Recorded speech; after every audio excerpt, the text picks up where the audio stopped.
States of America and to the republic for which it stands, one nation, under God, indivisible, with liberty and justice for all. Roll call, please. Duff. Here. Dumont.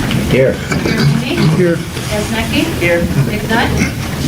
Nedrow. Here. O'Brien. Here.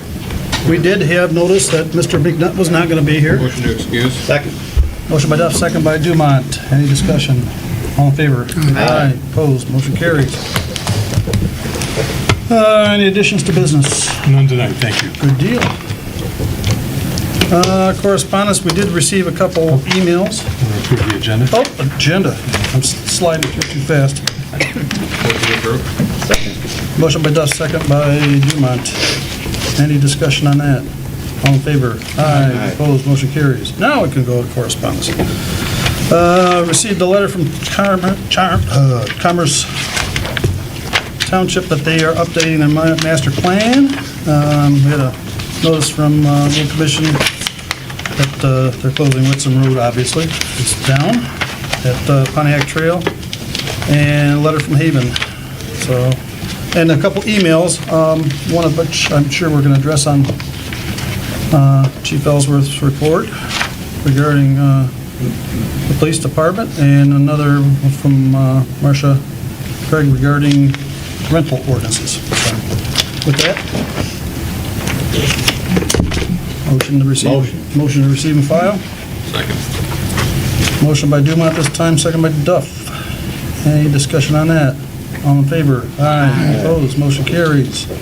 So we're at the first call of the public. It's an opportunity for citizens to address council on agenda items only. So if somebody would like to speak on agenda item, we'll open. If not, we'll bypass. No, if you can, I think the chief would like to. Yeah, okay. Yep. Technically, not Fire- no fire chief. agenda items. Not really an agenda item, so I wasn't sure whether to Yeah, be no, that's aggressive fine. with that or Yeah. not. But Jim Dundas, I'm the fire chief. It's been a while since I've been in front of you guys, so since I was here at the meeting anyway, I thought it might be worthwhile to just bring you up to speed on some of the positive changes we've made in the fire department in the last couple of years.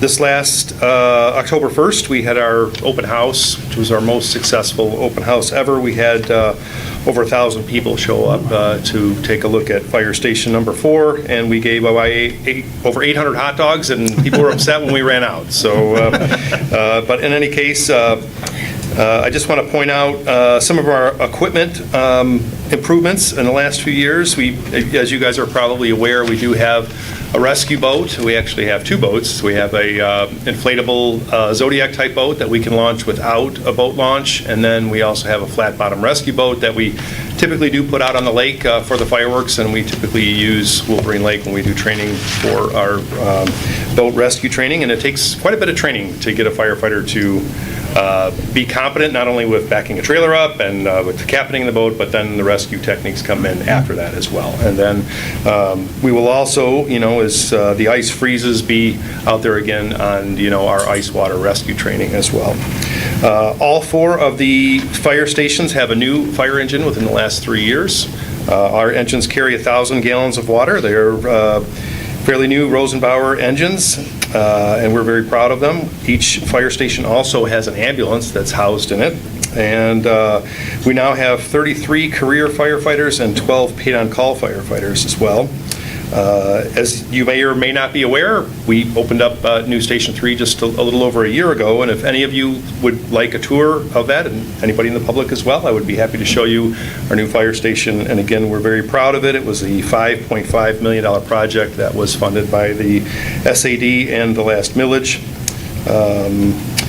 We are in the process of spending some significant resources on our officer training. So all our lieutenants and captains are going through a blue card training, which is really an incident command system and helps them, give them some tools in terms of decision making on big incidents.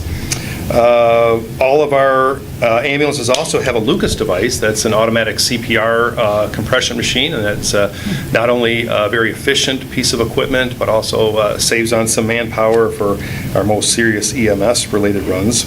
We last year also improved our station alerting system, which gives our firefighters clearer dispatch information a little bit quicker than they were getting it before. If you're in one of our fire stations, an alarm goes off, lights go on. They're blue lights if it's an EMS run, and red lights if it's a fire-related run, and then the dispatcher comes on, and it's all an automated computer voice now, so we don't necessarily hear it the way Charlie Brown's mom would sound. Now we hear very clear dispatch information. So those are all improvements that we've been doing. Looking forward, we're just about ready. We have a tentative agreement with the firefighters union in terms of the next 5-year contract. And within that contract, the township and the firefighters have agreed that we are going to improve our EMS service. This is a gigantic step forward for the Commerce firefighters, where we're going to be moving from a basic EMT level of service to the community to the paramedic level. So these are all some of the things that we've been working on, and I'm excited about the future. We are also looking at having a training officer in the next couple of years and an EMS coordinator position, and that gives me an opportunity to promote some young, competent firefighters to the officer level as well. So in any case, if any of you have any questions, or if there's any fire-related issues I can ever help you with, I have my phone on me all the time, and I would be happy to answer any of those questions either now or later. So, yeah. Great. Good job. Anybody have any questions? Chief, when you talk about moving to the EMT level, Yes. does that mean you're actually going to be transporting patients then too? That is our goal, yes. Yep. So no, we won't be relying on the private ambulances that Yes. we are at this point in time? That is the direction we're heading, Okay. for sure, yes. Yep. And we see that as a significant upgrade in the level of service to all the community. Yep. Great. I'd like to make a comment that I would personally like to thank Commerce Fire Department for the professionalism of your firefighters and the helpfulness and the courtesy and the thoughtfulness that they did when I hit a fire. Well, that's always nice to hear that, Pam, and I will pass that on to the guys, and I wrote I about feel that. as though that's a reflection of their leadership as well. So in any case, thank you for the kind words. Yep. A little bit more of that tonight. Thank you. Well, thank you, Chief. Appreciate the great comments. Okay, so nothing else for first call. We'll bypass first call of public and move on to consent agenda. Motion to approve. Second. Motion by Duff, second by Dumont to approve consent agenda. Any discussion on that? Roll call, please. Hermini? Yes. McNutt? Sorry, O'Brien? Yes. Nedra? Yes. Dumont? Yes. Duff? Yes. Kesnecki? Yes. Okay, board appointments. First of all, we have council reappoint, recommendation for council reappoint James Clark, Scott Fredericks, Brandon Thorne, and George Weber to the planning commission for terms expiring 12/31 of '26. Motion to approve. Second. Motion by Duff, second by O'Brien. Any discussion on that? I can tell you, all of the guys do a great job on the planning commission, so. It's nice that all four of them have agreed Yeah. to step up and Absolutely. continue to serve too. So Yep. So with that, all in favor? Aye. Opposed? Motion carries unanimously. In item B, recommendation, council reappoint Brian Lindman to the planning commission, as a planning commission liaison to Parks and Recreation Board, Paul Snyder as a planning commission liaison to the Water Management Board, and Brandon Thorne as planning commission liaison to ZBA for 2024. So moved. Ooh, tie. Give it to him. I'll give it to Dumont this time. It's probably a second by Duff, though. No. So any discussion on that? All in favor? Aye. Opposed, motion carries. Okay, we had, the next item on the agenda was for Chief Ellsworth, for a presentation to a resident, and they are going to be a little bit late tonight. So I think what we'd like to do, as soon as they hit the door, we'll slip that agenda item in somewhere wherever it fits on the agenda here. So with that, we'll move along to item B, which is recommendation updates from engineer Mr. Powell on Wolverine Drive, Penn Lake Ditch Enclosure. Good evening, Mike. Thank you, Council. Good evening. This letter, if you read my recommendation, it's probably a little bit different than most of my letters. Normally, it's a very straightforward price recommendation. This letter needs a little explanation from me because I always try to put myself in your position And so there were two ways for me to make a recommendation or present this particular project. First of all, this is in closing the ditch line along Wolverine Drive, the north right-of-way of Wolverine Drive between Greenaway Drain and Penny Lake, and then also the westerly right-of-way, the ditch line of Wolverine Drive from Adrian to Pinecrest. Now, those are really wet areas, and they have been wet and a maintenance issue for the village DPW for 40-plus years or longer. However, I do want to say that that's the way the subdivision was designed. It was designed with a roadway with open ditches, and with maintenance, it certainly drains the water off the roadway and runs it to the Greenaway Drain. That being said, the project, as it's represented, we put the advertisement in two local contractor bid documents, and so it was out and legally notified.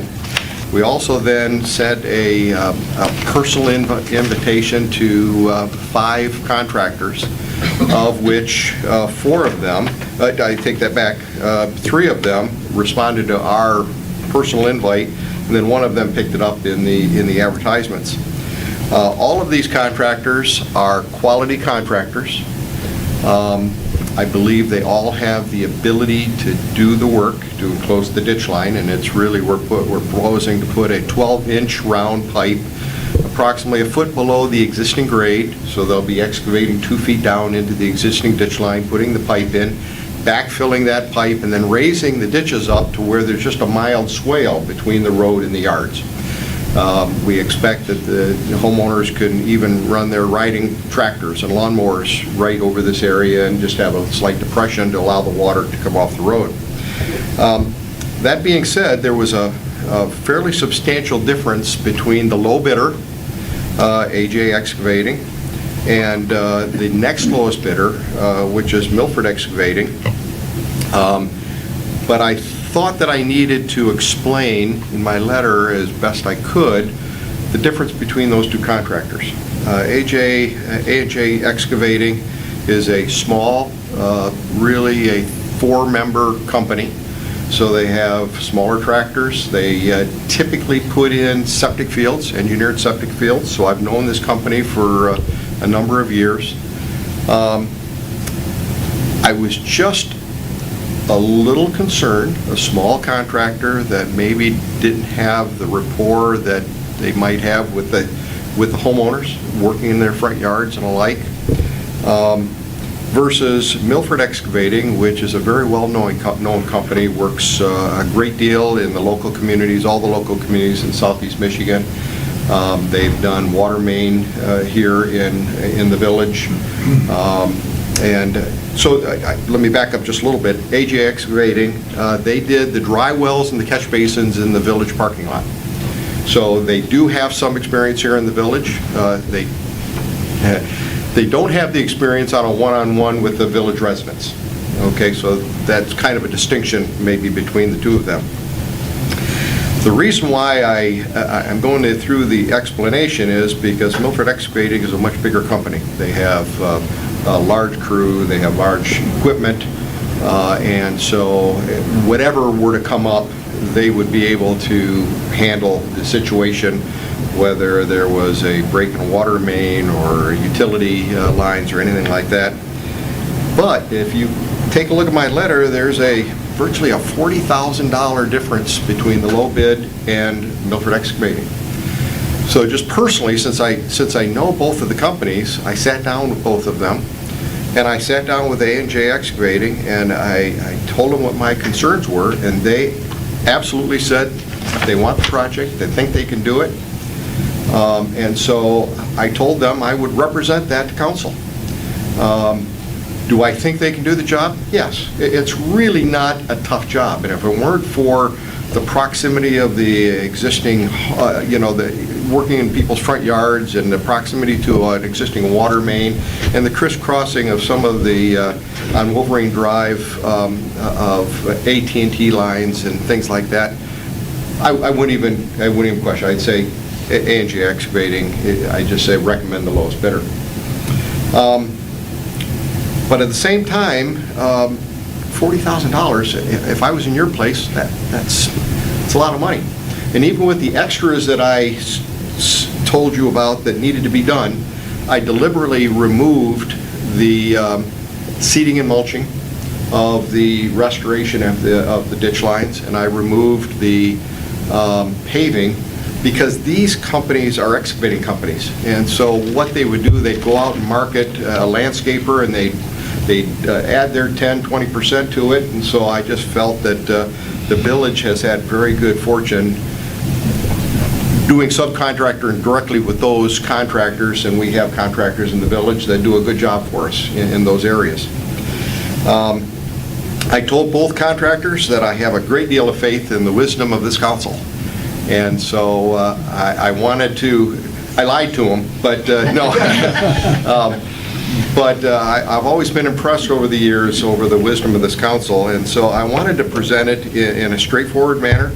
I believe all of these are good contractors. A&J can absolutely do it. I know without a doubt they won't be able to do it as fast as Milford Excavating, but it's going to be done in the fall and in the early winter, and people aren't going to be using their yards, and so I'm not convinced that that's a major issue. So I'm here to answer any questions you might have on this. Again, I think A&J Excavating will need a little more hand-holding by me and my office. Milford Excavating, you can almost just watch them, and they do their thing. That being said, I'd be willing to work with either one of these contractors. As I was alluding to, the additional costs are going to be about $20,000 for the landscaping and the replacement of all the pavement that's going to be removed and then replaced. Both contractors, all of these contractors, are proposed to bring the grade of the roadways and the drives up to existing grade with crushed stone. So even temporary access over the drives, that's not an issue. And then the contractor that we'll use for the pavement will just remove 6 inches or so of that gravel, haul that away, and then put the concrete or asphalt in place. That being said, I think your decision, if you would like the project to continue, all of these contractors are capable, and I'm here to answer any questions you might have regarding any of them. How long do you think that it will take to do the job? I expect, quite frankly, that the project will be completed in about 2 weeks. And 2 to 3 how weeks. quickly would they be starting? The pipe and the materials are still lagging behind, so we have about a 5 to 6 week order time to get the piping and everything in the village. So we really aren't going to be looking at starting until November sometime. And I could put that off till December, but at any time in the fall, or in November, December. You're gonna have to look at asphalt at that point too. That's true. We may have to put it anytime after hunting season. Typically, the asphalt plants close down, and then we're left with concrete. Depending on the option. weather, yep. Correct. I've got a question, Mike. Absolutely. You are, and you said I understand the position you're in. Well, you're in a similar position in White Lake. Yes. Well, we're just beginning this ditch fill-in at this point. So we have the opportunity to adjust and go in different directions. Yeah. We are going to be filling in people's ditches, and that's going to improve their properties. And there are others that want their ditches also improved. Yeah, let me, and I'll answer your question specifically and I'll let you finish, but I want to make it clear that this is a village drainage project, not a modification of people's yards. So there's a legitimate village interest in what we're proposing here, and it's not to minimize the ditches in people's yards. So that being said, please continue. Yeah, agreed, and certainly that's the main trunk line Right. to the Greenway drain. Right. we're going to have a lot of people that are rightfully going to ask, well, why didn't you extend it to my ditch? Right. So in White Lake, have you ran into something like this? And if so, how did you separate, hey, look, this is your responsibility to fill in your own ditch, and yet your next door neighbor got their ditch filled in? I have had the opportunity to discuss this with many residents in White Lake and in the village. The advantage in White Lake, however, the state law does not allow townships to own roadways. So it's very easy for us to say, call the road commission, because they're in charge. Here in the village, it's your decision on how to proceed. Anybody else on council have any ideas where that line should cross or shouldn't cross? Kind of went over that last meeting. Yeah, I know. Kind of. My personal opinion, as your engineer, is that the filling of ditch lines that are objectionable because they're overly deep by the residents should probably be done as a special assessment district, to where each resident can take advantage of maybe spreading those costs over 10 years and taking advantage of a lower construction cost because you found them all together, because the village has that ability to sell bonds and do that and spread their costs over 10 years. That would be a major benefit, much like we do with sanitary sewers. I would hesitate on one side to just say, we as council don't like ditches either, so we're going to fill every ditch in the village in, and that'd be a tough decision to make. I guess the other thing is, it's prudent to say that this is going to be a drainage project on a roadway, so it's, these funds are going to be coming from major and minor road funds. All major road funds. Major road funds, Right. yeah. So it's not like we're going to be digging out of our pocket Right. to do that. It's coming from road funds allocated by the state, so. It won't be coming out of the general fund, you mean? Right, Yeah. yeah. I mean, they are road funds. The road funds are still ours as well. Yeah, exactly. I'm for the project because it needs to drain, but you had talked about that being a Wolverine Lake Village drain, and where it hits Penny Lake Road and Wolverine Drive, it then tees, at least, if not crosses. I believe it tees. It crosses It Wolverine does Drive to cross, be able to okay. drain the west side of the road. That is Understood. correct. So there's a cross there then. Are we saying that the drain stops there? That's the end of where we're proposing to stop the improved drainage. That will pick up drainage from the west, coming down Penny Lake Road, and from the north to the south, down Wolverine Drive. That intersection appeared to be the plugging point, the slow point in the drainage. That and the amount of water that comes together after a rainstorm there magnifies the amount of water that goes all the way down the Wolverine Drive ditch line to Greenaway Drain. I guess my concern is that we're starting this late in the fall, and if there's a hiccup with a contractor on timing, then we're going to be pushing ourselves into, pretty close to winter. So I guess that's the only question I had, is if, how, I don't have a timeline from either of the contractors, so that would be the question I would be curious about. Is, you said that, A&J has a smaller crew, so, how Right. long would that take them to do the project versus Milford? I know you can't necessarily exactly say that, but About a couple weeks, 3 weeks in that range, right. I'm looking for the entire project to be completed before Christmas, is what I'm proposing, with the paving and everything? with the paving. and Restoration? everything. Correct.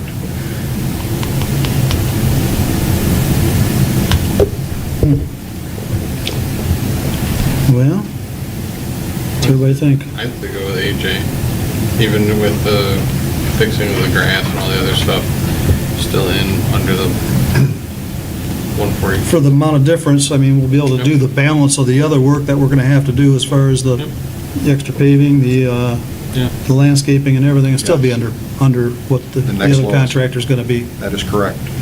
So, that's what it makes sense to me, as long as they're not gonna be out, another couple of months. No, that would not happen Yeah, with okay. either contractor. Okay. All right, so I'll put that in a motion. I recommend that we go with AJ Excavating for some not to exceed $653. Second. Second by Mr. O'Brien. Motion by Duff, second by O'Brien to proceed with A&J Excavating. Amount stated. And any other discussion? Okay. You can do the ditch. You keep draining on, and my ditch is flooded. That's going to alleviate some of that, is it, Mike? It will allow for the homeowner, in this case, the Tenenbachers, to enclose their ditch. The village has a detail that the council adopted for enclosing ditches, and that has been taken advantage of by many homeowners here in the village to enclose their ditches. Mr. Tenenbacher is one of them. He lives across the street, and a couple of years ago, he enclosed his own ditch on that side of the road. So that is always possible. By having the storm sewer down lower and having a pipe that runs all the way down to the Greenaway drain, it will eliminate all stoppage and all backup of water from that intersection. So it will greatly improve his drainage of his parcel. I don't think so. It's not going. There's no way. There's no grade. Well, we're not open to the public right now, sir. Right now, we're in deliberation about moving forward with this project, so. So with that, no other discussion? Okay, roll call vote, please. O'Brien? Yes. Nedra? Yes. Dumont? Yes. Duff? Yes. Kazanecki? Yes. Jeremy? Yes. Thank you, Like to, council. thank you, Mike. If you'd like to speak, you can speak a second call. So. Yeah, I still have that situation where the water is sitting there, and you guys are ignoring this. Well, like I said, we're not in that. You are making a step in advancement for sure. But there's still this issue there, and you're pushing this, like Dave says, when do you do one ditch and not the other ditch? My ditch is flooded. There's water there all the time. It does not have But let's a talk fix about to this flow. another time. Yeah. Yeah, point of order. Let's talk about it. If you want to stick around and discuss it, we can discuss it second call. Okay? Okay. Okay, thank you. Thank you. Okay, with that, we will move on to, we have no public hearing. So under new business, Parks and Recreation Board recommendation, request council release budgeted funds for the holiday decorating contest not to in the amount of $300. Motion approved. Second. Motion by Duff, second by Kazanecki. Any discussion? Roll call vote, please. Nedra? Yes. Dumont? Yes. Duff? Yes. Kazanecki? Yes. Jeremy? Yes. O'Brien? Yes. Item B, Water Management Board recommendation to recommend council to stock the lake with fingering walleyes not to exceed $2,500 out of budgeted funds. Second. Motion by Dumont, second by Duff. Any discussion on that? What do you do when the last time we actually stocked walleye? Shoot. I think it was- 2019, Was it that long ago? Yeah. 4 years ago? yeah. I know we put feeder fish and bass in. Yeah, we have the last Couple of years, yeah. So, yep. Yep.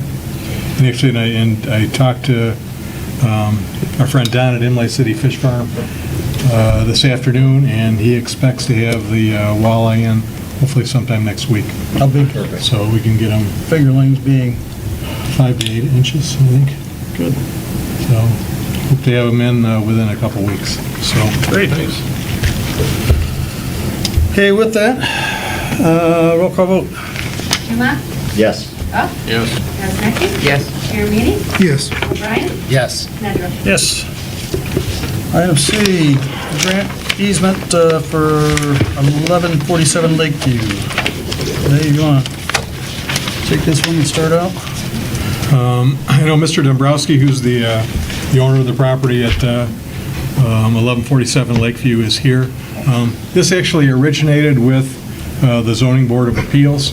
Mr. Dombrowski had filed an application for a variance to be able to replace and slightly expand an existing porch that he has on his house. In reviewing the materials for the Zoning Board of Appeals, it became apparent to us on a staff level that a portion of Mr. Dombrowski's house, including a portion of the existing porch, actually extend within the road right-of-way for Lauder Lane. It's a non-conforming house. The zoning board discussed this and recognized that there was an issue with the road right-of-way there, and then approved the 2 variances that Mr. Dombrowski needed to be able to move forward with the porch improvements, conditioned upon us, when I say us, Mr. Dombrowski and the village working out the issues regarding the encroachment into the road right-of-way. So I talked to Mr. Dombrowski the next day. What I had proposed to him at that point in time is that the village consider granting some kind of an easement that would allow him to maintain the encroachment in the form of the house, and also allow him to make the improvements that he wanted to his porch.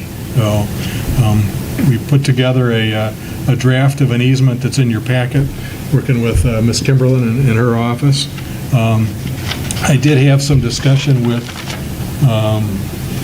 President Nedrow this morning.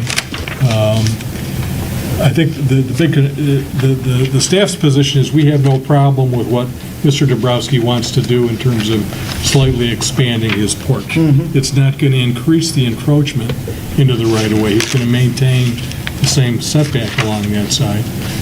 He's actually going to be moving a little bit further to the south. We just wanted to make sure that he's not going to do anything that's going to further encroach into the road right-of-way, that is anything that's going to go further to the west. And then the concern that President Nedrow expressed this morning, which I think is a valid concern, is the possibility, whether or not it's Mr. Dombrowski, but maybe somebody that would have the property down the road, depending upon how we worded the easement, someone else could come in and tear down his house and then rebuild and take the position that they're entitled to maintain that same encroachment into the easement. So we tweaked the language a little bit in the easement to basically make clear that encroachment can't be increased at all by anything that Mr. Dombrowski or anybody else down the road is going to do either. Because again, an easement is, I discussed with President Nedrow this morning, the easement is going to run with the land. So whoever owns the property down the road is going to have the same benefit of the easement as Mr. Dombrowski does. But we tweaked the language in here just to make clear that if someone down the road came in and wanted to tear down the house to do a rebuild, or for that matter, if there was a catastrophic fire or something like that, consistent with the way the zoning ordinance is written, the non-conforming house would have to be rebuilt in compliance with all zoning ordinance standards. Which is typical with ZBA cases. Correct. It's consistent, so. Correct. So I think staff's recommendation at this point in time is consistent with the memo that council approve a grant of easement for Mr. Dombrowski to make the improvements that he wants to make, and then just make that subject to revisions of the easement consistent with what we've talked about tonight, and then authorize President Nedrow and I to execute the easement on behalf of the village.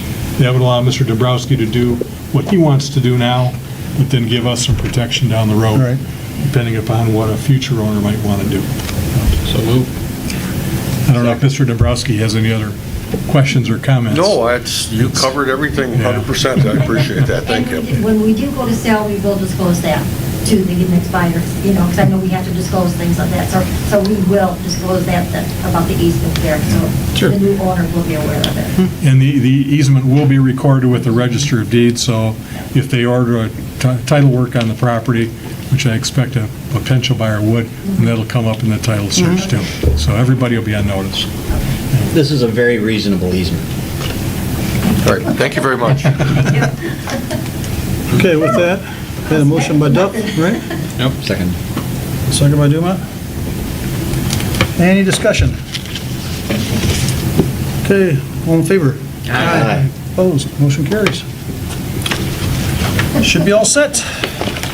Mr. Dombrowski, Tim Brandt, the building inspector, wanted to wait for council to approve this before he actually signed off on your building permit. Should be in the building tomorrow, so should be good to go as of tomorrow as far as the permit's concerned. That's good, because I felt through it and it has to be fixed. Pam, is that yet? Not yet. Mother's here, but Zach isn't here. Okay. We'll hold off. Okay, with that being said, we'll move along to 2023-2024 winter maintenance agreement with the road commission of Oakland County, and this is for maintenance of hauling of basically the Parts of Lad parts of McCoy. Lad and McCoy that we do every year. This is the standard agreement with the road commission, yes. So moved, as it's written. Okay. Second. Motion by Dumont, second by Mr. O'Brien. Any discussion on that? We'll have to wait for Duff to get out of the can. Hurry up, Mark. While we're waiting, just nothing Fill everybody in. nothing written in stone, but because this mentions Ladd Road, Andy Stone and I are hearing some rumblings that Ladd Road in the Walled Lake section of town may end up getting paved next year. Oh, wow. Nice. What about the That's county horrible. side? The county side too, the county side isn't the issue, but yeah. So everything's going to be paved? That will save a lot on the vehicle maintenance. Is there going to be a bike path, Jeff? That's what I was going to ask. We're still going to have to work on the county to get the bike path, but one thing at a time. Yeah. Okay, so we had a motion and a second, Mark, Okay. to approve as stated. Cool. So with that, let's do a roll call, I guess. Duff? Yes. Jeff Zachary? Yes. Jeremy Manning? Yes. O'Brien? Yes. Pedro? Yes. Dumont? Yes.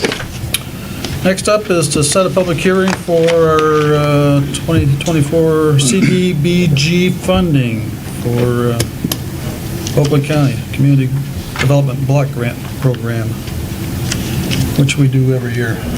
Yeah, we'd have to And we hold would set that next council meeting? hold the public hearing in November in order to meet the December 1st deadline with the county to get the application in, so yes. Okay, The motion that's a motion, I think. for,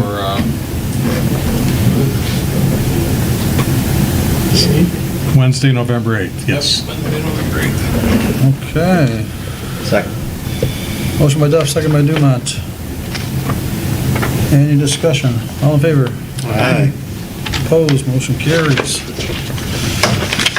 Okay, item F. Administrator Gillum requests council to move into closed session immediately after agenda item 17 to discuss pending litigation pursuant to MCL 15.268, section 1, subsection C. Motion to move into closed session after agenda item 17. Okay. Motion by Dumont, second by Duff. Any discussion on that? We do need a roll call. Roll call vote, please. Jeff Zachary? Yes. Jeremy Manning? Yes. O'Brien? Yes. Pedro? Yes. Dumont? Yes. Duff? yes. Item G, additional cyber liability and data breach coverage insurance this is through our municipal insurance for the village. Yeah, this is additional coverage that the MML has recommended. They obtained the quote for us, and as I noted in the memo I put together for the packet, the risk of data breach and the need for additional insurance is something that the Michigan Treasurers Group has talked about. Jennifer and I had talked about this independent of the discussions that I had with the folks at the MML, so. And that's something that we've done on a private business basis too. I mean, it's up there anymore, so it makes sense. You just have to, it's a cost of doing business. One social security number will get you. Yep. Yep. Motion to approve? Motion by Duff, Second. second by O'Brien to move forward with the additional cyber insurance coverage. Cost not to exceed $10,745.33. Any discussion on that? Let's do a roll call on that, please. Jeremy Manning? Yes. O'Brien? Yes. Pedro? Yes. Dumont? Yes. Duff? Yes. Jeff Zachary? Yes. Okay, moving on to short-term rentals. I know we've, our attorney has put this into draft, form, undrafted draft, I guess. Go ahead, Dave, take it away. Well, you recall that we had a work session back on August 23rd, and we appreciate all the input that we received from the 5 property owners that have short-term rentals that we're aware of in the village at this point in time at that meeting. Based upon that discussion, the village attorney's office was directed to revise the, at that time, most recent draft of the ordinance for further discussion by council. Leanne's office has prepared the revised draft that accompanies my memorandum, and again, it's an ordinance or a draft that focuses more on registration of short-term rental properties as opposed to inspection of short-term rental property as a matter of course.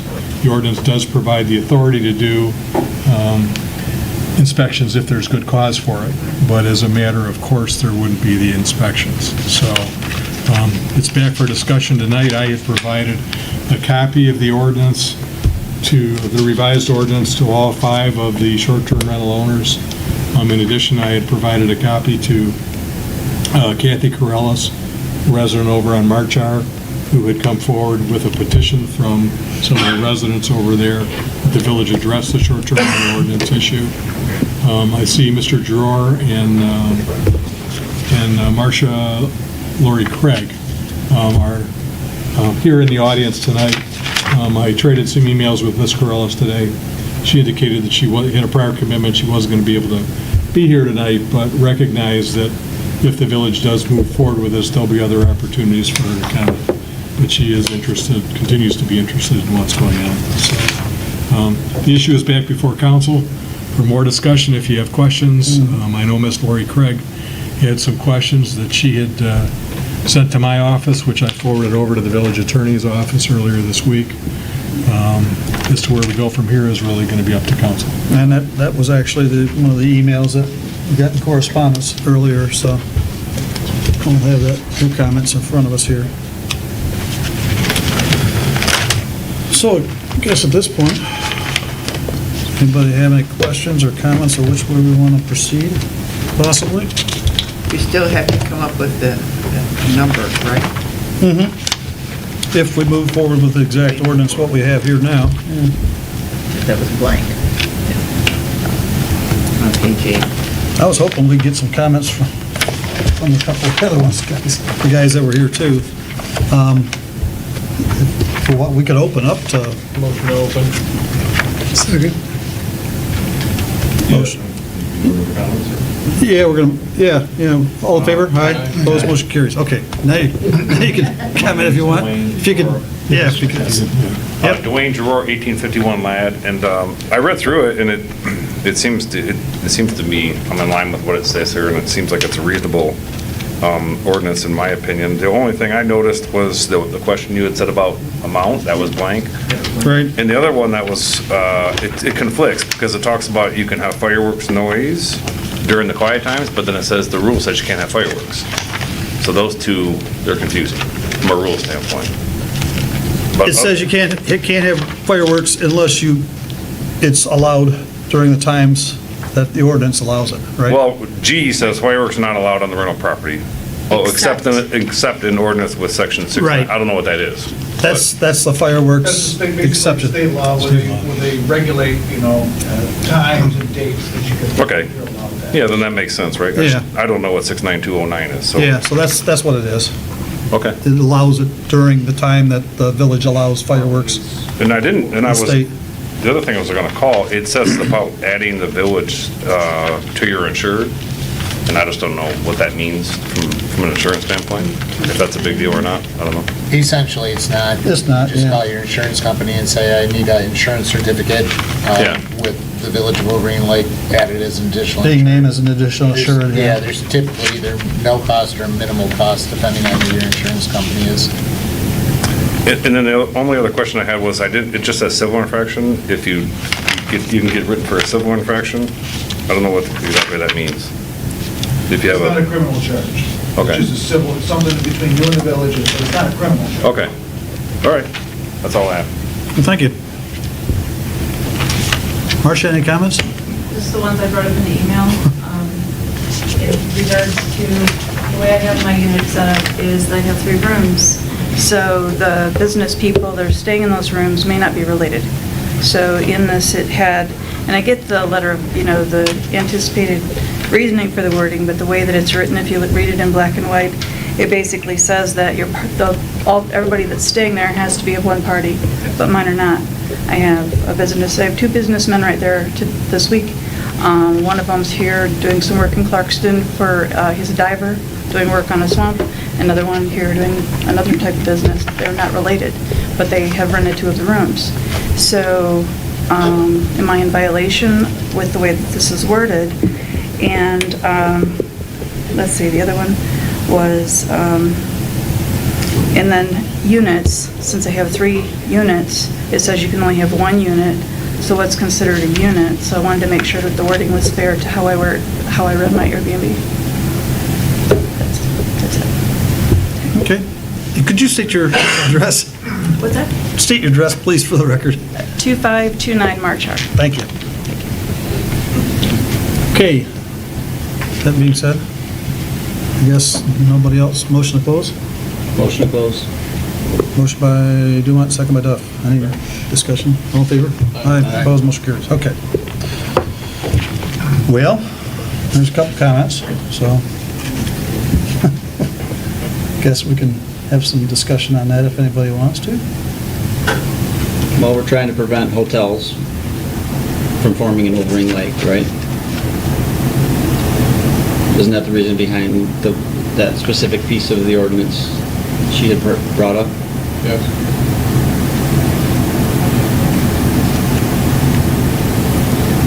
Well, I guess, I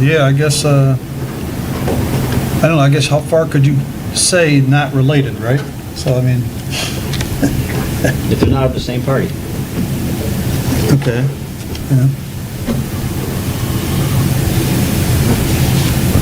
I think there would be, you could just also Otherwise somebody- distinguish it, they're paying separately too, that's another Yeah, way to look yeah, at it, I okay. guess. Separate payment for each of the rooms.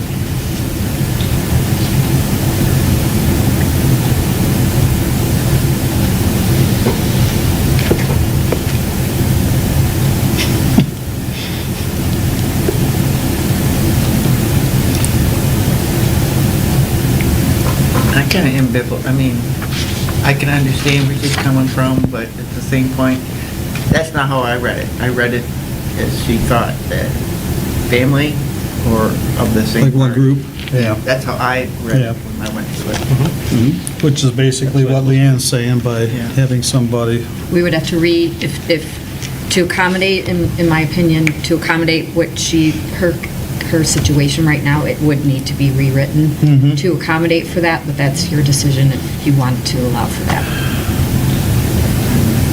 Because as it's written now, she's correct in what she pointed out in that interpretation. It would not allow for her situation.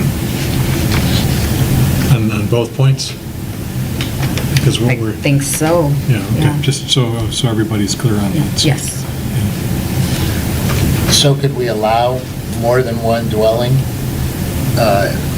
unit per structure with prior approval from the village, being the only way that could be? And that if there's an infraction or something. Or an issue, occurs, an issue, then it can be revoked immediately. I mean, the way this came about was, we just had problems with noise and parking in the street and stuff like that. It doesn't sound like business travelers that are coming in, or they're just gonna go to work, come back, stop, get something to eat, go to bed, go to work again, and then they're out of town. As opposed to, you could have someone who has 3 units, where they end up with, a couple of groups, groups of people in each, 2 adults, 2 kids under 5, and the next thing you know, you got a real noise problem going on. They'll get together or something in the yard, and we end up with the same problem. So I was wondering, is there a way that we could just approve that on a case-by-case basis? Could that be part of the registration? That you said, have to check a box that you are a multiple unit structure, or?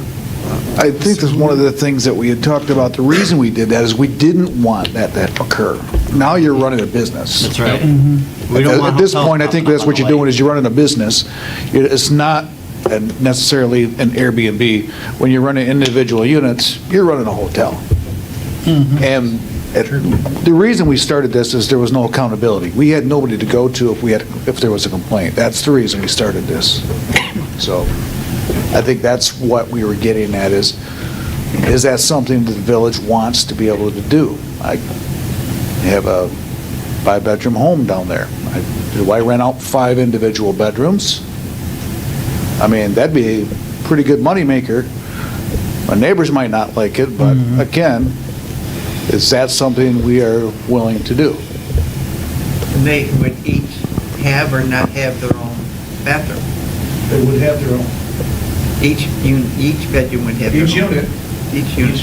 You know, you're renting out 3 units, I think that's what you're doing, right? Is renting out 3 units, 3 bedrooms? 3 bedrooms, they share a common area, they share 1 bathroom, and they agree to this.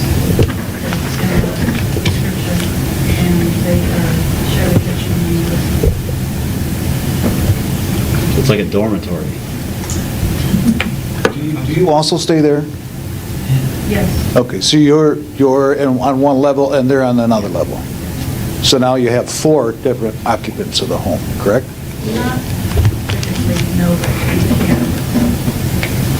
I don't see the advantage to the village residents to allowing multiple unit rentals on one property. I don't think it adds to Wolverine Lake as a whole. I don't think that it meets the standards of our community. And our community is our community because everybody loves to live here. If you talk to people that live here, grab a resident, they'll tell you they love to live here. And part of it is because of how quiet it is. We don't have hotels here. And that's what we're trying to, well, at least that's what that portion of this ordinance is trying to prevent, is we don't have multiple units being built on the water or next door to your house, wherever you may live. If you have a unit with 10 people staying in it and another 4 people under 6 there, that can get just as loud and just as problematic. If they're able to fit their vehicles in their parking lot, in their driveway, and stay within, as Bill stated, if they're not causing problems and there are no noise complaints, then where's the disturbance? As opposed to whether it's just a single renter with a large group bringing in 2 or 3 vehicles, or multiple renters, each taking a room, the noise problems could occur in either situation, or problems in general could occur either way. And so I don't see the need to limit that until a problem occurs. I guess maybe I can ask our attorney, other ordinances for other communities, have we really looked into a They're lot of those? all, I've looked at a lot. Okay. And they're just all over the place, you know. There is no real standard Yeah. for that, you know. Well, each so- community's a little different too, Yeah. so, I mean, Yeah. each community has a different setting that they're trying to work with. The only thing I would say as to what Mr. O'Brien had stated about, you know, having some sort of separate approval, I don't think that would really be a good idea. First of all, you know, the availability of staff to do that, but also you should just have whatever you do decide upon should be uniform and apply to everybody the same, All right. really. Is my Makes it a lot more subjective. Well, council's pleasure, which way we want to go. I say limited to single rental. I do too. Yep, I would, if there's not a way to control it, then I would agree 100%, just one. Could you just control it by, if there's a complaint, they lose their, and then they're inspected, or however, they lose their registration, and then it didn't matter if they had 3, they've lost it entirely? It's the risk being taken on. Well, I think that's the what host. Leanne's saying, Mark, that becomes a little bit more subjective, so it's a little harder to enforce. Well, to that point, I guess, it would be a little bit easier with something like that, with a a valid complaint that is actually investigated, and put it that way. You know, versus just saying, oh, I'm gonna have one person and they're gonna be quiet, versus, oh, I'm gonna have a family of 3, but they're gonna be quiet. How do you decide that? But if there's an actual complaint, I guess that shows a violation but to your point as well, then you would have to have a determination by the police or In someone writing that- ordinance, it's a lot clearer there to have was- it black and white. Yeah. Yeah. So I know that from being on planning for quite a few years, but it's a lot easier to enforce. I think it kind of sounds like we have consensus that we would rather go that route. And I guess the other thing to say too is, I mean, this would be a village ordinance, but if there's a subdivision association, that they could regulate it that way also. That we would not necessarily even fall under that. I mean, if they had a tighter regulation than we had, that would over trump whatever the village has in place. So, As long as it was tighter. yeah. Which I think, well, I don't know that a homeowners association can speak to something like that. As far as what's allowed? if they do, if there's like, If it's a legitimate registered homeowners if there's like a condominium association or something yeah, of that yeah. nature, they usually do have those restrictions that are recorded, so that could, but I don't know about the subdivisions here, if Probably they not, have any. not necessarily around here. Yeah, But then it would be a matter for the association to enforce, not for the village. right, yep. Okay. Well, I guess it's up to us which way we want to proceed. Do we want to move forward with basically what we have here? Do we want to tweak anything, or? Make a motion to move forward with what we have. And also, you could, the number of structures in the village, do you want to discuss that as well? We probably should. I think so, too. How many do we think we have right now? We're aware of 5 right now, yes. That's what I was able to locate online. 8. You determine a number, I guess.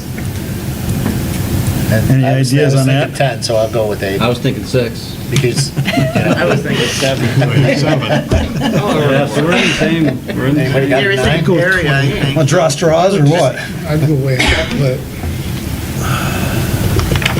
I don't know, that's what's kind of hard for me to try to determine how much, what number do you put I down think there? right Well, I think you can just, the range that we're in, find think something in the it's middle of that range. Eight's right in there. I think 8's in the middle. We start with that, we can always We change. can always change it down the road, I yeah. make a motion that we move forward to what we have drafted and include it with the number 8. So that would be under, Second. okay, one question about the limit on rentals. Say a person registers and then never actually uses hosts at all, but they're blocking another person who may want to enter into it. How do we, is it just theoretically anybody could then sign eight up? registrations, so that's what we're saying? Yeah. But my point being, you could have somebody who doesn't actually host at all, but they register to be a host.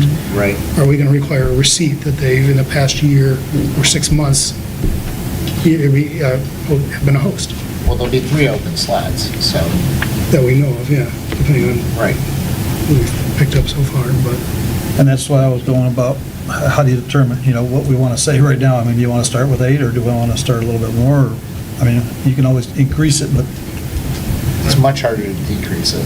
I was thinking that too. Much harder to take it away. And, makes sense. I think we need to learn a little bit more about what's going on before we really reach the maximum number. Yep.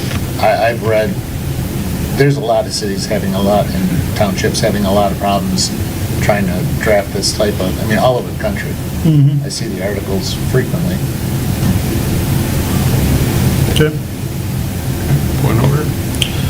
Well, we have a motion and a second, so with no more discussion, I guess. I mean, we could put in something to say that if an occupancy must occur within 6 months of issuance of a permit, if you How will think we that's know, though? necessary, yeah, I mean. Yeah, how do you know? Yeah. Yeah. And if there's an influx of Or we can decide at that point whether we want to increase it or not. I mean, it's not a big deal to change it, right? It's a couple months with a time period. With that in mind, would council be inclined to have the addition and make it easier to add, this number may be revised upon council resolution? I'm comfortable with the motion we have. on And the that floor. way you wouldn't have to do an ordinance amendment if you want to change the number, is all I'm saying. That would allow you. We're comfortable with the motion that's on the floor. Okay. Okay. With that it, let's do a roll call, I guess. O'Brien? Yes. Nedrow? Yes. Dumont? Yes. Duff? Yes. Kazanecki? Yes. Jeremini? Yes. Okay, well, motion, So just to so, move forward. so just so I'm clear on when we're talking about moving forward, then council would like to have this finalized in draft form and bring it back for first reading Correct. at the meeting in Next month. November? Yep. Correct. Okay.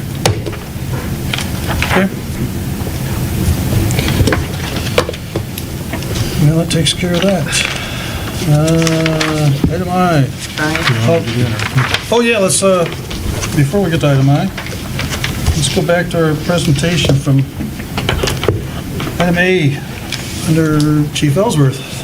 And Chief Dennis, And too. Chief Dennis. Yeah, Chief Dundas. Come on, everybody. Good evening, council, Mr. President, Grandma. It's my desire to present Mr. Zach Dustin a letter of commendation for his quick and decisive actions that took place on August 11th, 2023 at the Village of Wolverine Lake. As you remember, on August 11th, we had a severe storm roll through the Village of Wolverine Lake with lots of high wind, hail, and lightning. And it was during this storm that the young Mr. Zach Dustin and his little brother were staying with his grandparents, Tom and Pam Kazanecki, over on Angola. Their house was actually struck by lightning. At approximately 11 p.m., the storm subsided, and the Kazaneckis were nearly asleep, and they were woken by Zach here, who stated the house was beginning to fill with smoke. Due to his quick actions, the Commerce Fire Department's quick actions, they were able to contain the fire, and the majority of the contents of the home were saved. So, due to the quick actions of Zach Dustin, a great tragedy was avoided, and further injury or loss of life and property was averted. And it's an honor to present Mr. Zach Dustin a letter of commendation for his actions. So, congratulations, sir.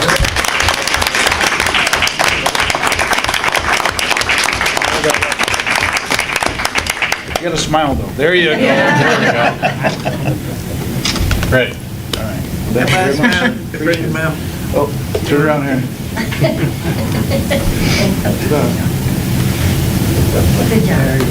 Good job, yeah. Good job.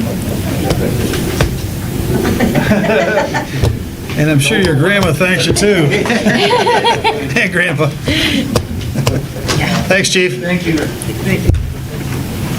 Thanks, Chiefs. Chiefs, bro. Yeah. That's always nice to give something like that out, so. Zach, it sounds like the fire department's hiring too, so. Well, good deal. Now we can move on to item I. So this was our administrator slash clerk employment agreement, which was due up. And we met with the admin committee, or negotiating committee, on September 13th. And we basically came to the consensus that we have a salary increase of 3% for the remainder of 23 and 24, which was consistent with the rest of the village staff, and salary increase for 3% for 25. Well, this is actually kind of setting the curve. Yep. So, And, Move to approve the agreement. okay. Motion by Dumont, second by Duff. Any discussion on that? I have one question. Yeah. The column that says extra pay on your schedule of all the different administrators, what is that? I'm assuming in most of their cases, it's probably a car allowance, Oh, okay. or maybe some kind of a technology allowance. In my case, the figure that's on there is for the phone allowance I get every month. Okay. So, So then the car allowance would be in addition to that, which is Correct. fair. yeah. Okay. And that's consistent with what we've done with our administrators in the past. Right. So, Yep. yep. Okay, so with that, we have motion and second. What's that? Said you're a cheap date, Dave. Gee, thanks, Bill. He's paying his own salary. So with that, we had a motion and a second, discussion. So let's do a roll call vote, please. Miller Park and the playground improvements. As to what was budgeted over there, it's a $100,000 matching grant, so we have $100,000 that we have earmarked in the budget. There is, again, the match up to $100,000 from the state trust fund. You'll recall further that we brought in the prime professional, Jason McDonald, per the requirements of the grant to help us develop plans and work through the process. The $200,000 actually based upon the conceptual drawings that we came up with. The $200,000 really wasn't even enough. The actual amount that Jason estimated the amount of the project to be was more than the $200,000. So it was going to be more than $100,000 of village money, plus up to $100,000 of trust fund money. Then when we actually went out to bid for the project, the quotes that came in were even higher than the above budget figure that Jason McDonald had put together, as much as 25% higher. So we talked about this at the last council meeting. The decision from council was at that point to go ahead and reject the bids, which we have the right to do under the trust fund grant, and look at possibly rebidding the project later in the year in hopes of getting a lower cost. Obviously, if we rebid the exact same specifications, it's not realistic to think that we're going to get a lower cost. So we needed to look at ways that we could tweak the plans and the specifications for the project. So I talked with Jason McDonald, we've talked with Mike Powell about ways to potentially do that. Jason has also had follow-up discussions with Mary Carlock, who's our grant administrator from the DNR. And at this point in time, we're looking at doing a couple things to try to reduce the cost of the project to bring it more in line with our budget. We're not going to get down to our budget, but we're looking at ways to try to bring it down more in line with our budget. And it's really three things that we've talked about doing. First, which really, in my opinion, is an absolute no-brainer, is something that we talked about before. Part of the high cost had to do with the specification that we put in for the permeable concrete on the pathway, going back to where the play structures are going to be. And as Jason explained when he was here at the council meeting, that's really not something that's done widely, hardly at all, in fact. And he thought that was kind of a scare factor, that we were getting a high figure on that, because there weren't a lot of people that do it, number one, and the contractors weren't really familiar with it. So he went back and he talked to Mary Carlock and explained what the situation was, and she has agreed that we can go ahead and, instead of doing permeable concrete, do some kind of permeable pavers, which is something that everybody is familiar with and should reduce the cost, we think, fairly significantly. So that's number one. Second thing that we've talked about doing, you'll recall that the original proposal was for the two age-specific pieces of play equipment. And then when we were brainstorming the joint session we had between the Parks and Rec Board and Council, we looked at having two smaller pieces of play equipment also, a spinner and another piece too. Those are not actually part of what was submitted to the state and what was approved as part of the grant. So we do have the ability to pull those two smaller pieces of equipment out of the project for grant purposes. And that would be one way for us to reduce the cost. And because if you look at the spreadsheet that Jason put together in terms of the cost for the project, The biggest costs are, number one, the playground equipment itself. Number two, the poured-in-place rubber pavement that's going to go around those. And then also, to a lesser extent, the concrete. So if we back out those two individual pieces of equipment and just stick to the two larger age-specific structures that were originally proposed, that should help us reduce the cost. From my perspective then, we're not necessarily saying that we don't want to include the other pieces of equipment, but we just don't want to include them right now because we're trying to get the project under budget. But those are the kind of things, two separate pieces of equipment, we could plan and we could budget for those in a year, 2 years, 3 years, whatever, do them separately, do them at the same time. But by taking them out of the project at this point in time, focusing on the two bigger pieces, that will reduce our equipment costs, number one, and that'll reduce the amount of poured-in-place surface that needs to be installed right now. So that's going to reduce the cost there as well. One thing that Jason is looking at for us is whether or not we'd be better off to go ahead and do the entire poured-in-place surface now, realizing that when we put two smaller pieces in down in the future, we'd have to actually cut into that surface to install those. Whether it would be better to go ahead and kind of bite the bullet and do all the poured-in-place now, or if it will work for us to just do less poured-in-place now and have to add poured-in-place in the future.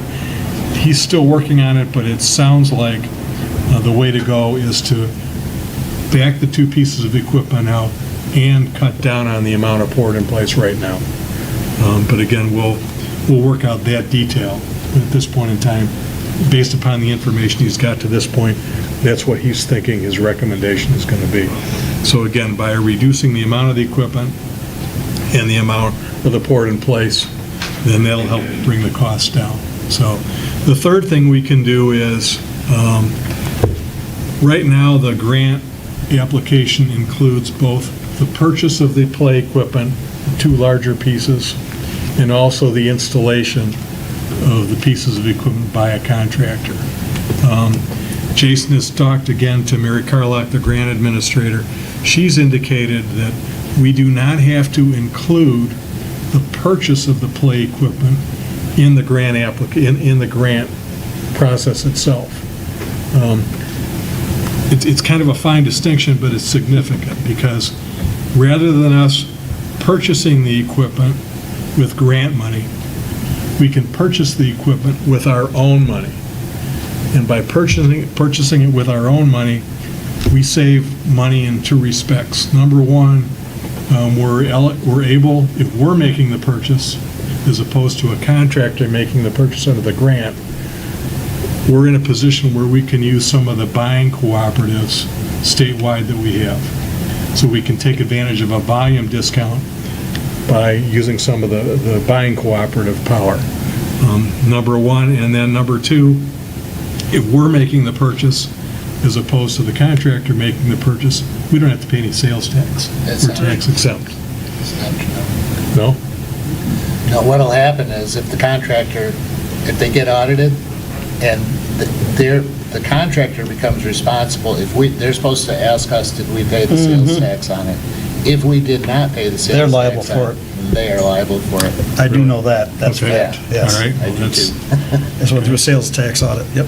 Anytime we got customer supplied equipment, I'm watching. Yep. Okay. All right, I'll look into that. That's not the information But that that's we've not gotten, but... It's not our problem, but it would be the contractors. He would not be happy and he probably would be calling you. Yeah. Okay, so even if that's exactly the case, and we're not saving the 6% sales tax, just in terms of us making the direct purchase as opposed to relying on a contractor to make the purchase, there is going to be a net savings there. That was significant too, as I Yeah. remember you saying. I mean, like maybe 10, 15%. Yeah, something like that.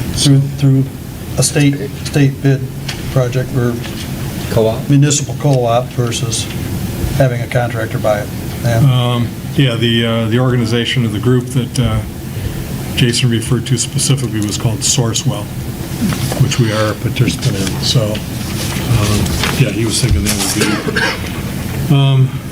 be maybe in the range of, yeah, $10,000 to $15,000, something like that, we could say. So he's still in the process of getting more information and working on starting to revise the plans and specifications, because once they are revised, we want to get council sign off on them again. But then after that, it has to go back to the DNR, because the DNR has to approve the revisions to the plans and specification before we can actually send them out to bid again. So I expect that I'll be able to bring all the revisions back to council in November. If it turns out that we're in a time crunch, it may be necessary for me to ask you to hold a special meeting just to address that one, but we'll kind of figure that out as the time gets closer. But those are the three things that we're looking about doing at this point. Number one, going to porous pavers as opposed to the porous concrete. Number two, taking the two smaller pieces of the play equipment out of the project, at least for now. And then third, making a direct purchase of the play equipment. Again, all three of those things will help save us some money. And realistically, it doesn't really make a difference whether we're spending village money directly or whether we're spending village money on top of the grant money. But again, by backing some of these things out, we recognize potentially some significant cost savings by doing it. So it's still village money that's being spent, but it's less village money that would end up being spent in the long run. So if you have questions, I'd be happy to try to answer them for you. I have a couple questions, Dave. Would it be possible to do like two quotes with and without the two extra pieces? Do we know how much we would save if we don't do those two extra pieces? That's what he's going to put together. Yeah, that's what, those are the figures that Jason was working on, So yes. we'll know that before we make a decision? Yes. Okay. Yep. And then, I don't know if it's possible or not, but if we're able to go to pavers, could we do the same thing that we've done with the Village Memorial, or the Veterans Memorial, where people can purchase a paver and put their name on it, their family their name kids' on it? names. You know, I mean, you see them in a lot of, different parks. UVM's football stadium, and there's all the pavers there that you could buy, and you can put your name on them. We're down at Comerica Park, because I know I've got one down at Comerica Park. Yeah. But, I'm not sure if you can, They help offset I'm the not money. sure if you can personalize the porous pavers or not. Oh. I don't know either. Oh, they're different than the what's it? It's not a solid, these are solid pavers that we have out at the Veterans Yeah, Memorial. the Veterans Memorial has to have a slope and everything, so if the water drains off, because otherwise it would just sit on the surface. Oh. And only slowly drain into Darn. bits of sand. but I just it would heard be the word slow. pavers, and I just, I mean, if it's possible, yeah, we could absolutely do that, but I don't know if the porous pavers are suitable for personalization. oh. Well, the other thing is, I don't know if we'd have time to be able to do that either. I mean, because, with what you have at the Veterans Memorial, you can swap those pavers out, right? Yep. So in this case, we're going to have the project done. That's true. So, Or it maybe sounds like a good idea, but I don't necessarily know if it would fit for that. Yeah. So, good thought. Maybe buy more equipment. The money. And the timeline is still basically the same. Yeah. The idea would be to get the project out to rebid Absolutely. by the end of the year, hopefully Yes. get the contract awarded either by the end of the year or very, very early next year. So the materials could be, the equipment could be ordered over the winter. Correct. We'd have a contractor that would be ready to Lined go. up. Springtime, maybe early summer. As it stands right now, under the grant agreement, we have to have the project completed, I believe it's by the end of July. But Mary Carlock has indicated that if we're going out to rebid, as long as everything is on the right track, that the state would be willing to work with us and give us additional time to get the project done. But either way, we would anticipate having the project done within roughly a year's time. If by we the can, it'd be really nice to be able to get it done early next summer. Get it in that place, Yeah. if we could. I'd say move forward with your plan. Yeah, I agree. So anyways, yeah, that's just kind of an update for you as to where we're at and what Mike and Jason and I have been working on since the last time we talked about it. I'll have more information for you. And again, should have something to, on the agenda, hopefully, in terms of revised plans and specifications in November. So, Great. Sounds good. With that, we're at the second call to the public, so I know we're probably going to have at least one person discussing things. So in that case, let's... Motion open. Motion by Dumont, second to Duff. Open the second call to the public. All in favor, aye. Opposed, motion Aye. carries. Okay. Have at her. All right. Neil Vickers, 920 Penny Lake Road. I'm also developing 325 Wolverine Drive. As Mike says, you guys are going to different contractors, saving $40,000. Why can't my ditch be included? Dave says, what makes the difference of what ditch gets done and what ditch doesn't get done? There's steepness on ditches, yes, I agree. And there's also ditches that contain water, which is mine is, which is creating all kinds of stuff. You know, mosquitoes, we all know what standing water does. I would ask Mike, why doesn't my ditch drain then? Why am I holding water? Why isn't the village doing anything about it to maintain that ditch, so it does flow to the corner? And that's really what I'm asking, is to have the ditch cleaned out and so it flows to the corner. And I accept you're not going to do my ditch, and it's going to be that way. If it stays the way it is, it's unmaintainable. I can't run a lawnmower through it. I'm not going to walk through it, ankle-deep water. Can I plant different vegetations? Can we start planting cattails and all stuff like that and make it look like a wetlands? You know, the council here, I'm asking you guys, you know, what can be done to this ditch? I'm developing a nice house, and I don't like the way the ditch looks. Other people don't either. But it's not going to change on Wolverine Drive, because I can't. It's just unmaintainable.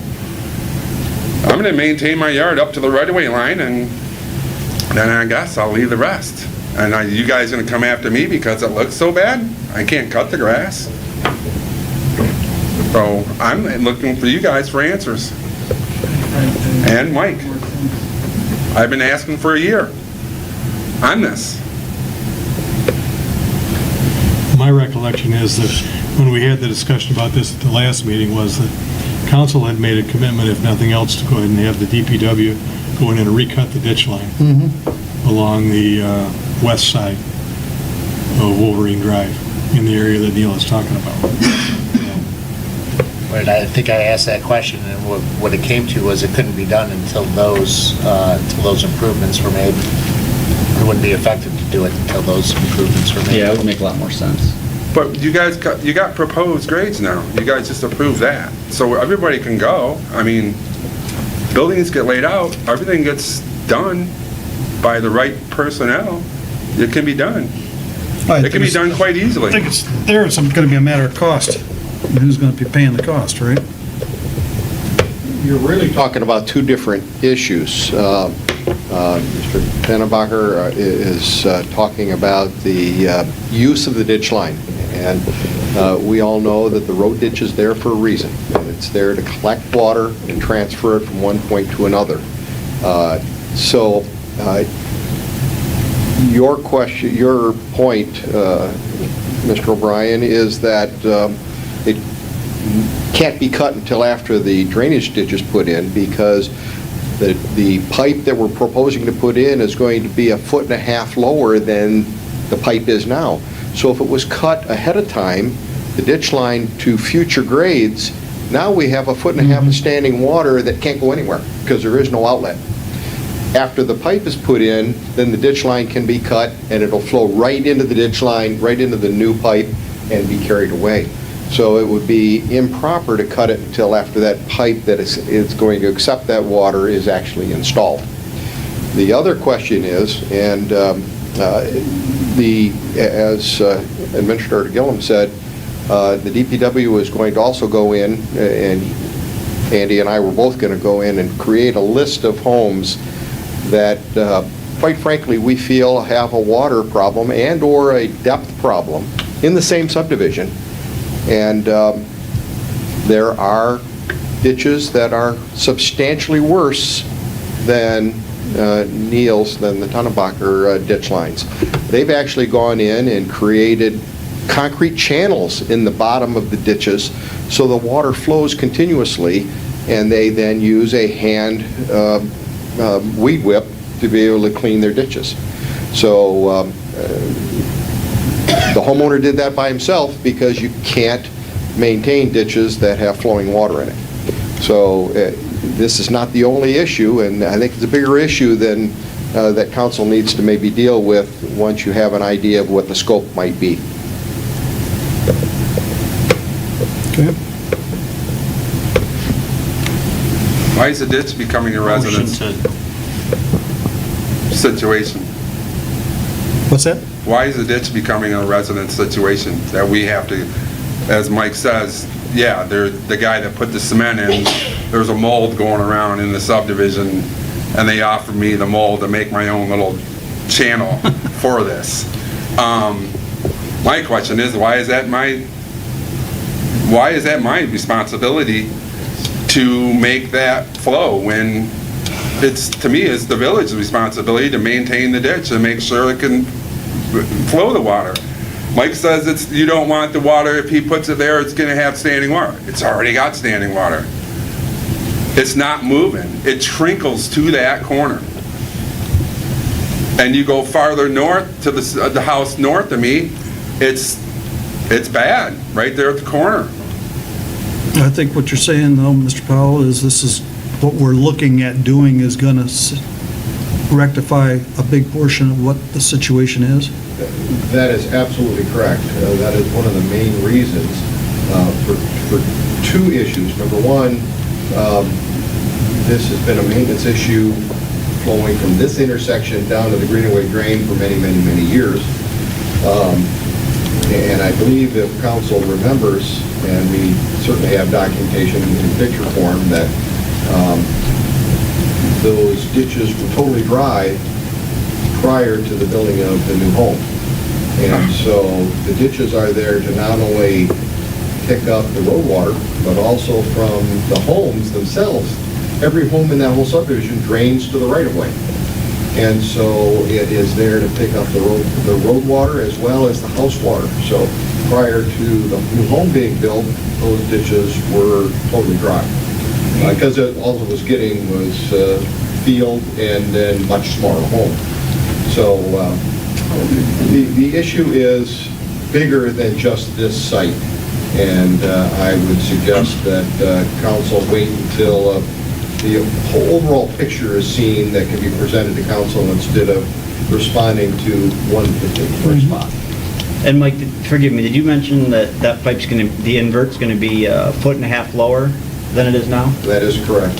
So if that's a foot and a half lower, I mean, I'm just a plumber, but I suspect that it'll drain that lot fine.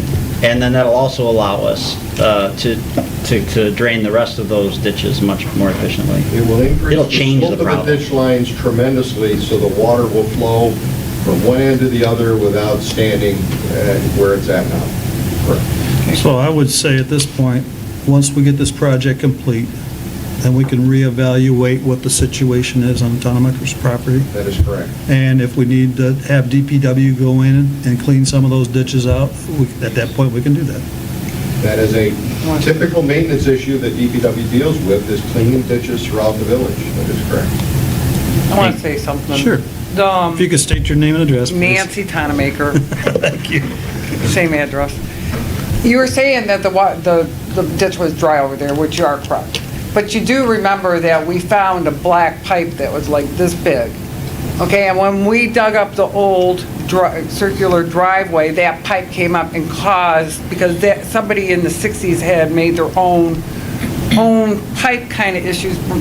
Now it's what? You can't, I tried mowing that, I can't get a weed whipper through, you can't stand on it, you're sopping wet. Their driveway next door, he can't even mow his side of the thing. It's like having a big river running through, sitting water in there with algae and everything else that's sitting there. I understand that, but I think what we're saying is, let us take care of this portion right now, and then we can address what we have going on. I mean, we're talking maybe 6 weeks, right? That is You've been- correct. You've been trying to get something done for a year, so we're trying to address it, I think. So let's see if we can kind of remedy what's going on here by what we do here. If it's not, we'll look into it. We will continue to look into it and see if we can remedy it from there. Okay. Okay, I fair appreciate enough. that. Thank you for I listening to me. I think that's what I'm hearing, and I think that's what we're all trying to do here. All right, but it's just, I haven't seen much done in the last year. That's why I'm coming constantly to the meetings now. Well, that's why And, we're you know, just as a approved plumber- $150,000 out of our major road fund to be able to try to assess a problem and fix it. You know, and So- why is it deeper to the north than it is at the pipe? So, to me, it has backflow, but Well, I think we have a Wait till- solution. wait till it drops a So foot let's and a see half. what happens. 1.5 sounds like an awful lot of A lot drop. of pitch. Yep, it is. Coming yeah, from but a it's plumber. only at the I don't corner. trust a You're plumber not on going that one. north at all. but- All right, well, thank you for listening. Thank you. Hopefully we get this all resolved. It sounds like we have a pretty good shot at it, so. Anybody for the second call else? Seeing none, motion to close. Oh, okay, sorry. Almost got by. Going back to the short-term rental. Yeah. If I reduce to one unit, one room, which it's typically that way anyway, rarely do I have all the rooms rented. So if I reduce to one room, that's one unit in one dwelling, and one group, whoever rents that room. So that would fit how it's worded. Mm-hmm. Okay. No reason why not. Okay. And you can rent 2 rooms out to the same group, right? I mean, that's what we're saying, I think. Yeah, if you had a family Yep. that was But I- like 2 or one 3. payment Yep. together, yeah. And with Airbnb, it's difficult to advertise that, so I have to come up with how I might be able to do that. I can offer them additional if they have additional people, but Right. anyway, Okay. yes. Well. Okay. I got a question, just, because I find this very interesting. Now you said that, but could she do 2 rooms to one company? Yeah. Name and address? Yeah. Okay. Yep, that's what we just said. That's what we just said. I've done 3 rooms to the same family, you know, so, yeah. That would be workable too, from what I understand. That's the way we're looking at going for it, so, yep. Shouldn't be an issue. Anybody else second call? Seeing none, motion to close? Motion. Second? Second. Motion by Duff, second by Dumont. Close second call. All in favor? Aye. Opposed, motion carries. Oh. Move into closed session? No, No. we're on topics for October 25th work session if we want to have one. Second. Motion by Duff, second by Brian to forego the October 25th work session. Any discussion? We don't have anything we need to accomplish, I don't think. No, the only, I'd go back to my comments on the trust fund grant. Yes. If we need to get approval of revised specifications, then that might be a good night It might be a good night to do it if. to hold a need be, special but meeting, but we may not even need to do We it. can cancel in lieu of that, so. Yes. Okay, all in favor? Aye. Opposed, motion carries. Pending business, I don't believe we have any. None, thank you. Update from Police Chief Ellsworth. Yay. Yay. Deputy Chief Silvic is adjusting well and doing a lot of things, taking over some responsibilities, which is to be expected. Halloween is coming up pretty soon, and before we'll meet again, we'll have Halloween, and hours for Halloween are 6 PM to 8 PM. We've reduced it by half an hour just because of the time change, et cetera, is a week later, so it's going to be very dark. October is Breast Cancer Awareness Month, and obviously, as you can tell, all of our officers have pink badges, with a couple of exceptions. The new hires haven't got theirs. Those badges were purchased not with village funds, but with own private money, so it didn't cost our citizens anything. And also, last month, our police department was recognized by Maggie's Wigs for Kids Foundation for being the top fundraiser for law enforcement in Michigan. We beat out many large departments such as Sterling Heights and Fraser and Clinton Township, and we raised $16,385 for the Pigs for Wigs competition. Congratulations again.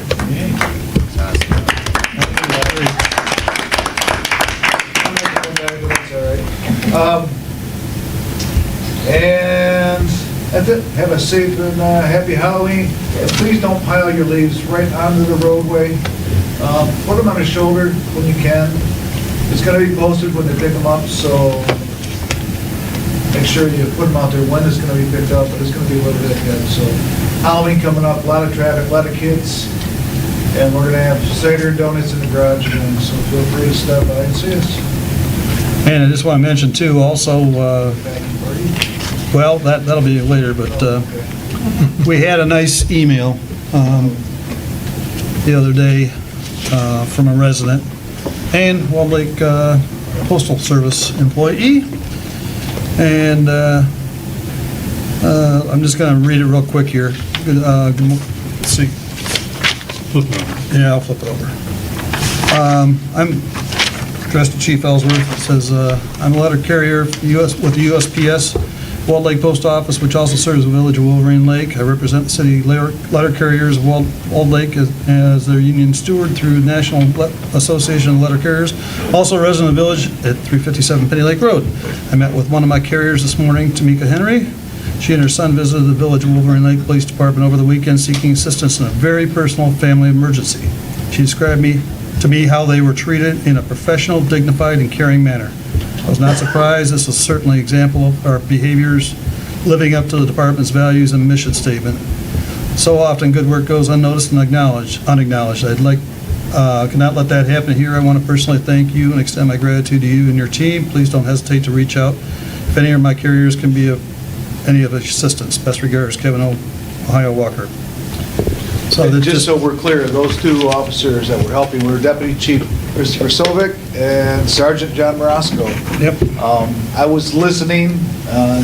They handled everything really, really well. It was a very touchy, very sensitive situation and dealt with several different government aspects. And they helped clear the way for them to get the help they needed. So it was very well done, and we appreciate, it just kind of reassured me we're all headed in the right direction. So. Yeah, it's a testament to the department that we have and your leadership, so thank you so much again. Thank you. Okay, with that, Treasurer Hanson. Tough act to follow. It is a tough act.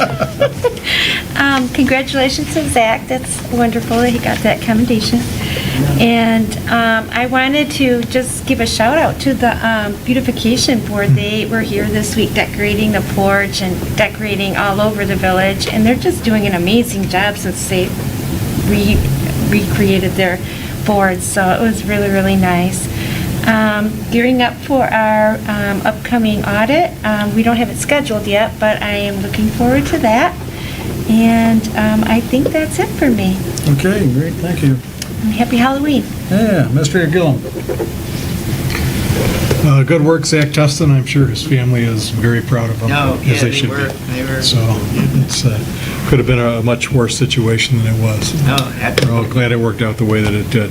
And again, the beautification committee, they're doing great work. I saw them as they were working out front the other morning, and I stopped and said, "So you're going to make us look pretty?" And they looked at me and they said, "Well, there's only so much we can do." But the village hall in particular looks great, and I think everybody's noticed the work that they've done at the various village welcome signs around, and it's just been a real nice touch this year. We appreciate everything they've done. We've been getting a lot of calls about leaf pickup. There's still an awful lot of leaves on the trees. As the chief kind of mentioned, I think we're probably still at least a couple weeks out before we do the first round of leaf pickup. But again, keep your eyes on the stop signs at the front of your neighborhoods. There's a lot coming down already. Yeah, they'll let you know. Well, it can be cold and rainy over the weekend from what I understand, so that'll bring a lot more leaves down too. We're still a couple weeks out, I would guess. So, but watch for the signs. Keep your eye on the village website also. And along the same lines, we're getting a lot of calls about the lake drawdown. We have not actually started the lake drawdown yet. I know it's obvious to me that the lake level is going down, but that's just through natural evaporation and people that still have their sprinklers going and things like that. So we're going to play that by ear. I can pretty much tell you we're not going to be adding any water to the lake, that's for sure. but I don't know that we're actually going to be opening the gates up until probably right around the 1st of November. But again, we'll play that by ear. If we do get a significant amount of rainfall before then we may move the date up a little bit. But the idea is to get serious about it around the 1st of November and then get us back down to our normal winter level by the 1st of December. That's all I have. Hope everybody has a happy and safe Halloween. Thank you. Okay, thank you. Council comments. Start over with Mr. Giarini. Congratulations to Zach, very well deserved, and I heard everything the day after at the fishing contest from Kathy, so I know how much of a hero he was that night before. The Halloween decorating contest is in effect, and get your house decorated, send in some photos, and maybe win a prize. Deadline's about a week away. And other than that, happy Halloween. Okay, thank you. Bill? Yeah, congratulations to Zach, well done, and Dave, congratulations, hopefully we'll get a few more contracts out of you. And I hope you all have a great month. Okay. Dave? No comment there. Mark? I'm gonna ditto both of them. Congratulations to Zach. Happy Halloween. Pam? Yeah, well, I want to thank Chief Ellsworth. I mean, it meant a lot to Zach, I'm sure. I think his mom and dad didn't say anything to him before, so he didn't know. But his mother was very, very touched. So, and so was Tom and I. So, thank you so much for that. That wasn't the reason why the fire chief got. Was it the Sure. Yeah. Yep. Oh, Lordy. So, Cat, he missed everybody, so. yeah. Thank you, and say happy Halloween, and I'll see you Friday at with the Patrick Friday party. night, Friday night, yeah. I have 2 soccer games Saturday morning, so I have to. Okay, and that was gonna be my final on that one too. Packy party Saturday morning, 9:30, Shepherd of the Lakes, and we are still accepting donations, so anything, everything, so, at my house, so Christie's taking everything. Then we're gonna be setting up Friday night at Shepherd of the Lakes at 9 PM, so shouldn't take too long, but. Traverse Fire will be there too to help. So Yeah. I'm probably not even gonna bring roller lines this year. Conveyor lines, we don't need them, I don't think. So. But in any case, things are changed up a little bit this year from what I understand. I'm not sure totally how everything's gonna work, but. They made it very difficult to set back. Yes. And increase the price again. That's what I heard, yep. With the way the world is today, I think it's even more important. Yep, and we'll do what we can do, as we always do, and so. With that, I'll ditto everybody else's comments tonight, and at that point, we'll move into closed session, so I need a motion to. Motion. Well, we already had the motion Yep, earlier. yep. So, Yep, and we'll be in closed session upstairs, so. So thank you, everybody else. Good evening.